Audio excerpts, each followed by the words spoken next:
woman's history against the deal of the son. Alright, so let me get this straight. I'm in Albania right now, freeze my ass. Understand now. Yeah. Knows what it's like to be faded. That the days are loaded.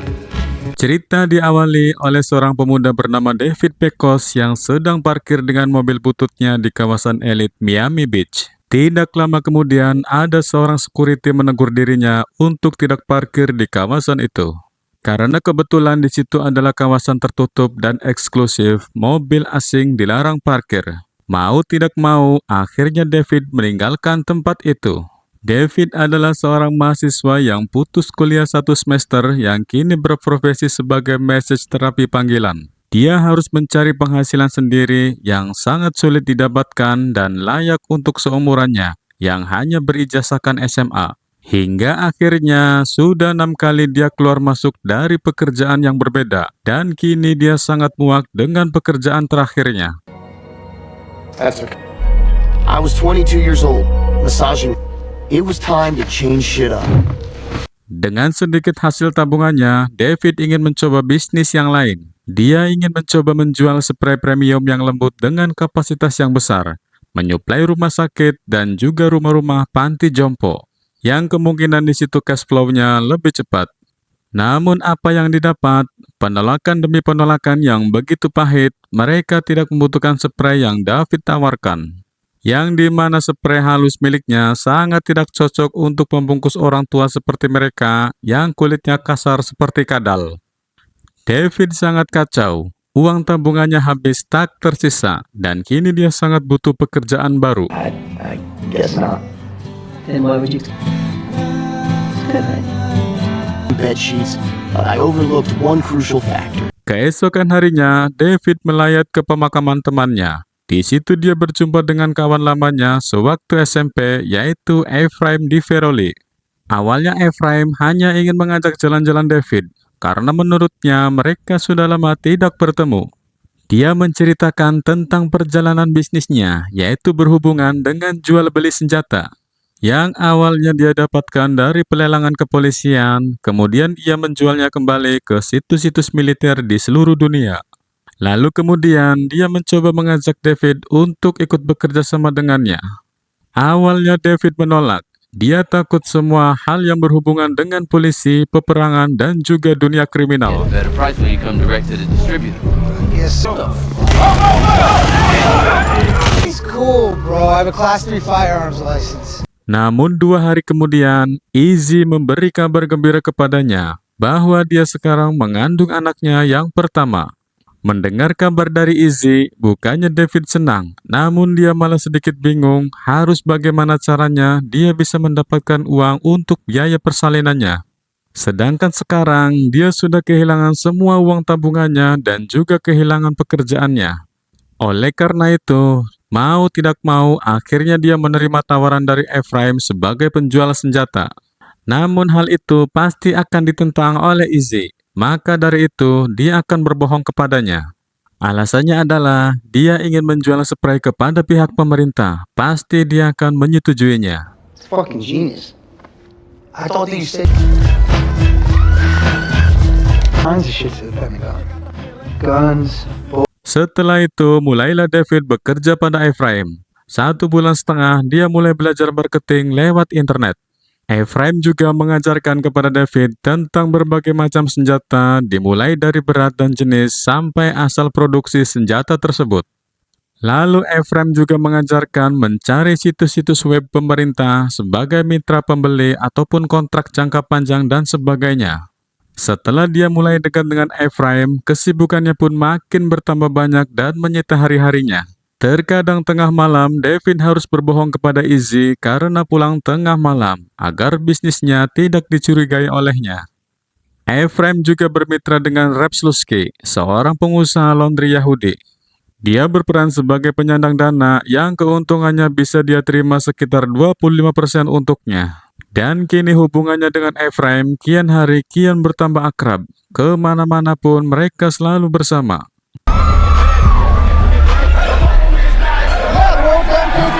Yeah, Di tengah asik-asiknya sedang menikmati bir, tiba-tiba handphone David berbunyi.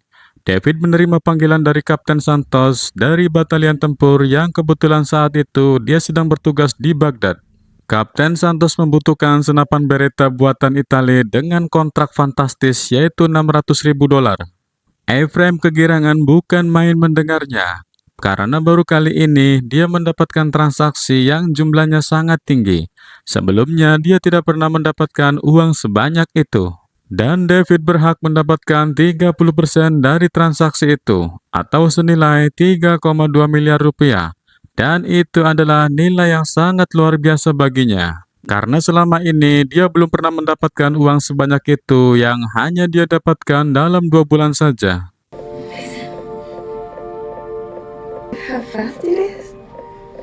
Is that normal? Saat David sedang menemani Izzy di sebuah rumah sakit bersalin, tiba-tiba handphone David berbunyi lagi. Dan ternyata itu adalah Kapten Santos yang menanyakan kabar pengiriman pistol Beretta miliknya sampai di mana. Lalu David menjawab pengirimannya akan dilakukan dari Italia langsung ke Baghdad. Kapten Santos yang mendengarnya langsung terkejut. Kapten Santos tidak menyangka kalau David tidak mengerti peraturan dan undang-undang yang baru saja Italia sahkan 2 minggu yang lalu, bahwa Italia melarang pengiriman senjata ke Irak dalam bentuk apapun, dan itu adalah masalah besar jika sampai terjadi. David yang belum mengerti apa-apa tentang peraturan baru tersebut, langsung saja dia memutar otak bagaimana caranya untuk meyakinkan Kapten Santos agar tidak kecewa. Everything okay? It's a girl. Kemudian David berkonsultasi dengan Ephraim bagaimana caranya mengatur pengiriman agar tidak terkena masalah. Ephraim menyarankan sebaiknya pengiriman dari Italia dikirim ke Yordania lalu ke Baghdad. Karena Yordania terkait hubungan bilateral dengan Amerika, oleh karena itu Yordania adalah jalan satu-satunya menuju ke Baghdad menurut Ephraim. From Jordan to Baghdad. It's called circumvention. Wanna try? Beberapa hari kemudian, David merayakan kehamilan Izzy dengan para saudaranya. Emily yang mengetahui kalau David telah bekerja sama dengan Ephraim. Dia menyarankan hati-hati dengannya karena dia adalah orang yang penuh dengan masalah. Namun belum lama Emily bercerita, tiba-tiba Ephraim muncul di tengah-tengah mereka. Ephraim meminta waktu sebentar kepada David karena ada sesuatu hal yang penting yang ingin dia bicarakan.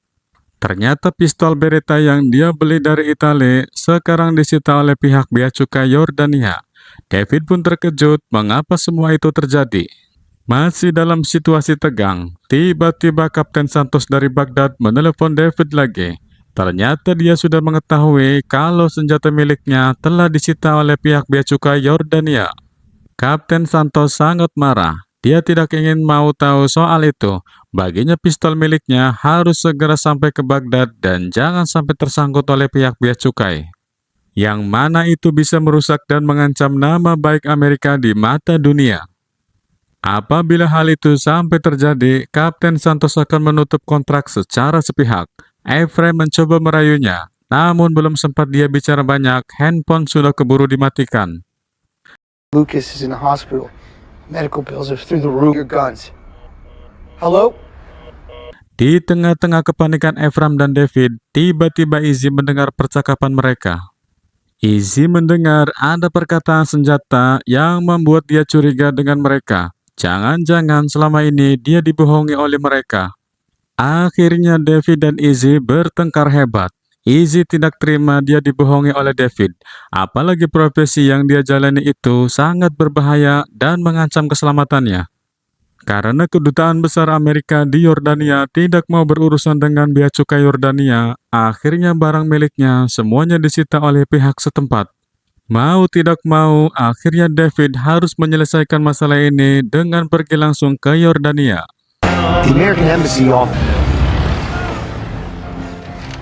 Ephraim bertemu dengan seseorang yang biasa menangani masalah pengiriman barang dari Yordania ke Irak. Namun itu ada biaya yang harus ditanggung. He says it's $1 million.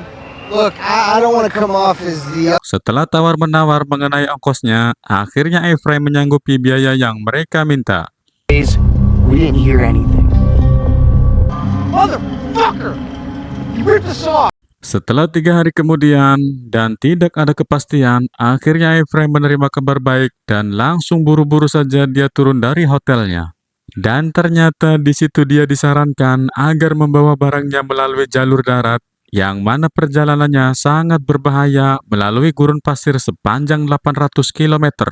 Untuk kesekian kalinya, David dan Ephraim harus mengalah lagi. Demi mendapatkan kepercayaan lagi dari kliennya, cara berbahaya apapun akan mereka lakukan. Akhirnya mereka berangkat menggunakan mobil truk. He said he went like, how much safer?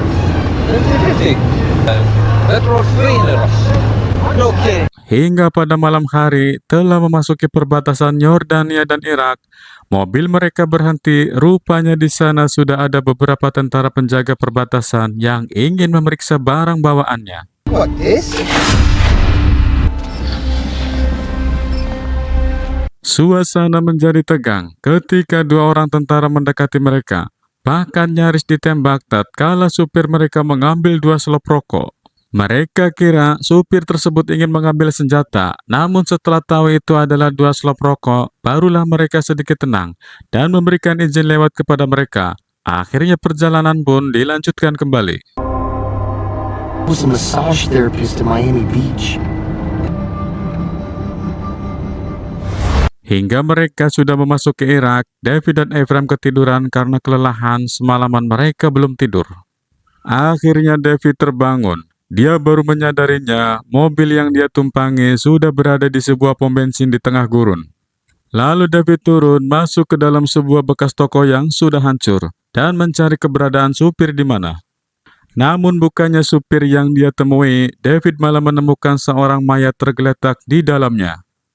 Dia sok bergegas masuk lagi ke dalam mobilnya sambil membangunkan Ephraim. Namun Ephraim bukannya ikut terkejut, dia malah santai menjawabnya, ini memang zona perang bro, jadi santai saja nggak usah panik, sambil turun hendak buang air kecil. Dari kejauhan, Ephraim melihat supir sedang mengambil bensin di belakang tangki SPBU tersebut.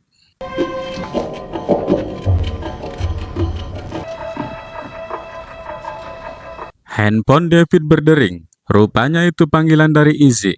Belum 2 menit bicara, tiba-tiba David melihat 2 mobil rombongan pasukan pemberontak lengkap dengan senjata sedang menuju ke arah mereka. David berteriak memanggil Ephraim sambil menunjuk ke arah belakang. Seketika itu, Ephraim yang mengetahui ada pasukan pemberontak datang, langsung lari menuju ke mobil sambil teriak-teriak memanggil supirnya.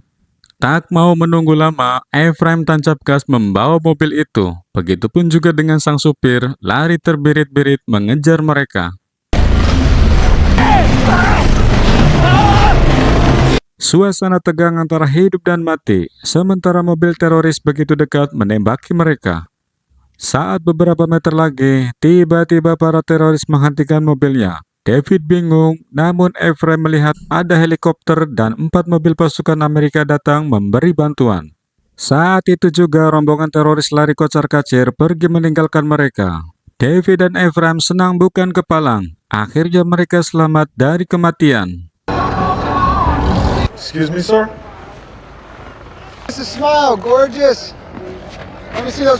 Dan waktu yang ditunggu-tunggu telah tiba. Tugas telah selesai, kini mereka tinggal menerima bayaran yang telah disepakati. Akhirnya mereka pulang dengan hati bahagia, karena usaha mereka berbuah manis dengan membawa uang $3 juta di dalam tasnya. Had a backpack. Stuffed into our army-issued duffel bags. David terbangun pada malam hari karena tangisan sang anak. Lalu iseng-iseng dia membuka laptopnya. Dan apa yang dia lihat, notifikasi masuk ke dalam emailnya. Email tersebut dari Pentagon Kementerian Pertahanan Amerika. Mereka memesan berbagai senjata yang jumlahnya sangat banyak. Di antaranya 1.084.000 granat GP30, 45.000 rudal pesawat, dan juga 100 juga amunisi AK-47. Rupanya Amerika memesan untuk mempersenjatai tentaranya di Afghanistan sebagai pasokan 30 tahun ke depan. Tak mau menyia-nyiakan kesempatan besar ini, Ephraim dan David mencari pasokan besar yang dipesan oleh Pentagon. Vegas X is where military and manufacturing with grenades. Keesokan harinya, mereka datang menghadiri pameran senjata terbesar di Las Vegas. Namun kebanyakan dari mereka tidak mampu memenuhi permintaan sebanyak itu. Perlu dibutuhkan banyak perusahaan pemasok senjata untuk memenuhinya. Kalaupun terpenuhi, akan sulit melakukan izin ekspornya, karena perusahaan pemasok senjata yang begitu banyak yang harus diurus satu persatu dan itu merepotkan.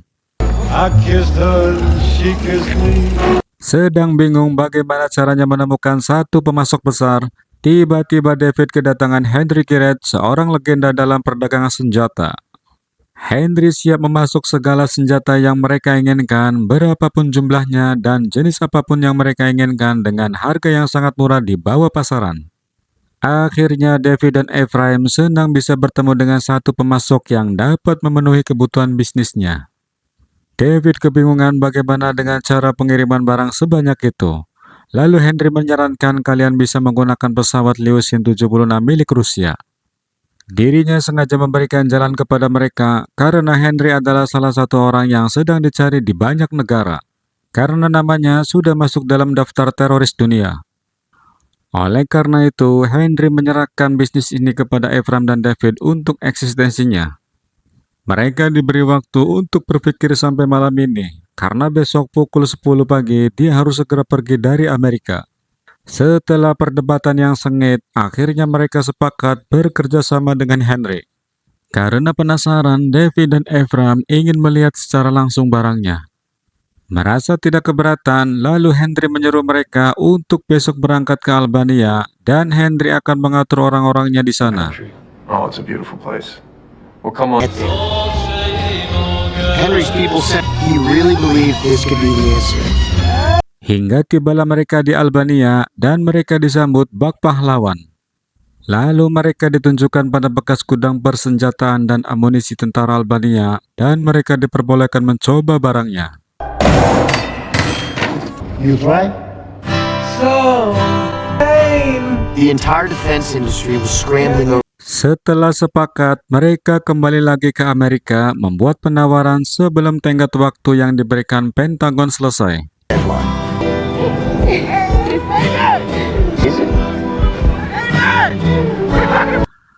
5 bulan kemudian tawaran mereka diterima dan disetujui pihak Pentagon. Setelah melewati proses audit perusahaan yang panjang, kini tinggallah wawancara terakhir Direksi Kementerian Pertahanan. Saat sesi wawancara berlangsung, pemerintah sepertinya tertarik dengan perusahaan Ephraim. Apalagi mereka berdua menawarkan dengan harga yang sangat murah di antara para pesaingnya. Selisih sekitar 53 juta dolar katanya. Mendengar jumlah yang sangat besar, Ephraim dan David langsung shock. Ephraim tak bisa menahan emosinya. Dia merasa dibodohi dengan menawarkan harga yang sangat murah kepada mereka. Hey, what's going on? I can explain. You said you Sebelum berangkat lagi ke Albania, David membuat perjanjian resmi klausul bagi hasil. Apabila proyek ini berhasil, dia mendapatkan 30% dari keuntungan yang didapatkan. Ephraim sedikit curiga terhadap David, seolah-olah akan terjadi apa-apa. Namun dia mencoba rileks sambil menandatangani sebuah kontrak yang dia buat.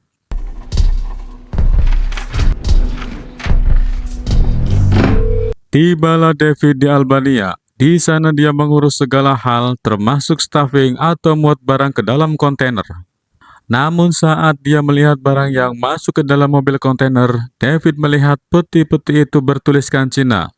Sepertinya dia tertipu oleh Henry Garrett. David mencoba menghubunginya, namun jawaban Henry malah memojokkan David seolah-olah dia tidak bisa bekerja. David dituntut agar bisa menyelesaikan tanpa harus banyak nanya. Who the fuck would ask that? And while you're at it, learn the difference between Lalu beberapa hari kemudian, Ephraim datang ke Albania. Mencoba memberikan solusi dengan cara mempacking ulang ke dalam plastik lalu dimuat ke dalam kardus. Yang mana ongkos transportasi lebih murah karena ringan dan lebih muat banyak. Awalnya David menolak karena itu perbuatan ilegal. Namun bila tidak melakukannya, itu berarti kita membuang 300 juta dolar begitu saja, kata Ephraim. Apakah kamu mau kehilangan proyek sebesar itu lalu diberikan kepada orang lain? David pun berpikir rasional, akhirnya dia mau melanjutkannya. Going to boxing and storage company out of Toronto. Keesokan harinya mereka diperkenalkan oleh Enver, teman supir mereka Baskim, yang mempunyai pabrik pengemasan. Enver bisa melakukan repacking sesuai keinginan David yang rencananya akan dimasukkan ke dalam plastik, kemudian dikemas ke dalam karton. Dengan harga $100.000 atau sekitar 1,6 miliar rupiah jika David mau. David berdiskusi dengan Ephraim. Dalam hati, sebetulnya mereka ingin tertawa, karena harga yang Enver tawarkan sebetulnya sangatlah murah. David malah mendapatkan keuntungan tambahan sekitar $3 juta dari repacking tersebut. It was even better than we thought. We were Setelah deal dengan harganya, akhirnya mereka sepakat repacking segera dilakukan. Pengiriman pertama dilakukan pada tanggal 8 Desember 2007. Mereka mengirimkan 5 juta peluru ke Afghanistan. Ephraim menelepon David dari Amerika. Dia hanya ingin memberitahu kepada David bahwa Henry telah membayar kepada pihak Albania dengan harga per pelurunya sekitar 2,5 sen. Itu artinya dia telah mendapatkan untung 7,5 sen per peluru atau keuntungan 300%, sedangkan Henry menawarkan harga kepada mereka 10 sen per peluru. Ephraim jengkel sekaligus sangat marah. Dia merasa dibodohi Henry. Dia yang begitu capek mengurus semuanya, sedangkan Henry yang diam saja mendapatkan untung yang lebih besar. Hey, David. Ephraim berniat ingin memutuskan kesepakatan dengan Henry, namun David melarangnya. Menurut David, kita sudah dapat untung banyak, tapi Ephraim tetap ngotot ingin memutuskan hubungan dengannya karena dia merasa dibodohi Henry. David dan Ephraim bertengkar. David mengancam apabila Ephraim melakukan hal itu, maka dia akan keluar dari Albania. Sebetulnya David yang lebih merasa capek, namun Ephraim tiba-tiba ingin mencoba menyabotase dengan mencari gara-gara dengan Henry. Don't sweat it, bro. Ephraim yang tak kalah licik, perjanjian yang sudah ditandatangani bersama akhirnya disobek. Bukan itu saja, namun Ephraim benar-benar memutuskan hubungan dengan Henry tanpa sepengetahuannya. Akhirnya pada malam itu, David diculik oleh anak buah Henry dan dibawa ke sebuah gedung tua terbengkalai. David dieksekusi dan hampir saja dia dibunuh oleh Henry. David menjadi korban atas keserakahan Ephraim. Rupanya Ephraim benar-benar memutuskan kesepakatan dengan Henry tanpa sepengetahuannya, yang membuat David menjadi sasaran atas kemarahan Henry.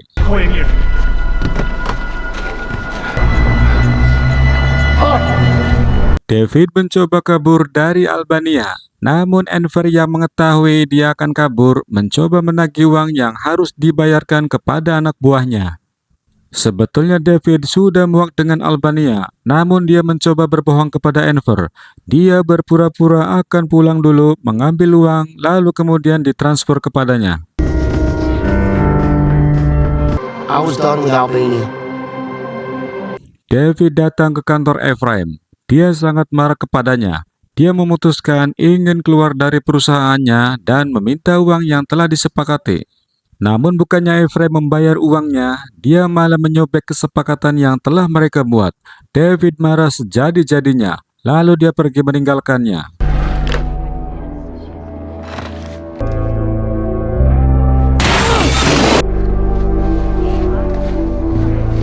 David menerima telepon dari seseorang wartawan New York Times. Rupanya bisnisnya mulai tercium oleh banyak orang. Pihak intelijen telah mengetahui bahwa dia mengemas ulang amunisi buatan Cina yang dijual lagi ke Pentagon. Maka itu akan ada penyelidikan dari Departemen Luar Negeri Amerika. David terkejut mendengarnya, langsung saja dia memberitahu Ephraim. Saat David ingin menuju ke kamar apartemennya, Ephraim rupanya sudah ada lebih dulu di dalam lift. Ephraim juga sebelumnya sudah dihubungi oleh pihak wartawan. Kini mereka benar-benar dalam masalah besar. Juga memikirkan bagaimana caranya menjawab pertanyaan wartawan, sedangkan mereka benar-benar bersalah dalam kasus ini. Mereka saling menyalahkan hingga pertengkaran pun terulang lagi. David emosi lalu menghajar hidungnya.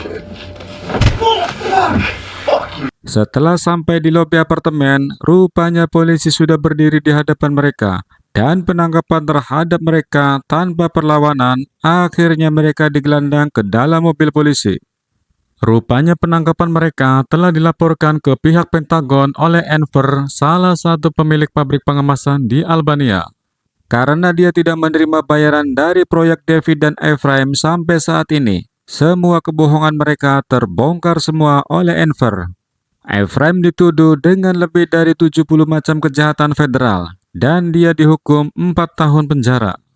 Lebih berat dari David yang hanya menerima 7 bulan tahanan rumah karena dia mengaku bersalah dan kooperatif dengan pihak kepolisian. Last week, charging him with fraud. Charged with over 70 federal crimes and sentenced to 4 Setelah melewati masa hukuman 7 bulan tahanan rumah, kini David kembali lagi berprofesi sebagai tukang urut panggilan. Dia menuju ke sebuah apartemen yang dimana dia sudah ditunggu oleh Henry Garrett, mantan mitranya dulu. David terkejut mengapa dia ada di sini. Setelah diperbolehkan masuk, akhirnya mereka berbincang mengenai kerjasama yang beberapa bulan lalu mereka lakukan. Proyek telah selesai dikirim, dan Henry ingin berterima kasih kepada David karena tidak pernah menyebut nama Henry dalam masalah ini. Oleh karena itu, Henry memberikan uang tunai sebesar $3 juta sebagai tanda terima kasih. Akhirnya David bisa tersenyum setelah menerima uang sebanyak itu. Rencananya dia akan membuka perusahaan jasa spesialis tukang urut yang lebih besar, agar bisa menyerap tenaga anak muda yang lebih banyak lagi, khususnya anak muda Konoha yang sampai saat ini masih nganggur. Dan film pun selesai.